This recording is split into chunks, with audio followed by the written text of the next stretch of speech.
अरे ये कौन लेटा है बॉर्डर पे? उठो, तुम यहाँ क्या कर रहे हो बॉर्डर पे? मुझे नहीं पता मैं यहाँ कैसे आ गया। उठो। मैडम, मुझे इस जंगल का रास्ता नहीं पता, क्या आप मुझे जंगल पार करा दोगे? चलो मैं तुम्हें पार कराती हूँ। चाहे जान मेरी ये रहे ना। बस मैडम, मैं यहाँ से चला जाऊंगा। ठीक है, आप चले जाना।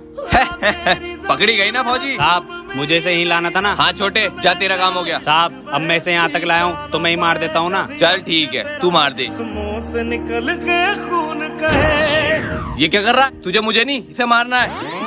रुको, कौन हो तुम और ये गन क्या कर रही है तुम्हारे पास? मुझे ना एक आतंकवादी ने आपको उसके पास ले जाने के लिए बोला था, लेकिन मैं अपने देश के साथ गद्दारी नहीं करना चाहता। ठीक है, अगर सच में तुम अपने देश के साथ गद्दारी नहीं करना चाहते तो मुझे उस आतंकवादी के पास लेके चलो। तूने क्या सोचा था मैं तेरे चक्कर में अपने देश से गद्दारी करूँगा?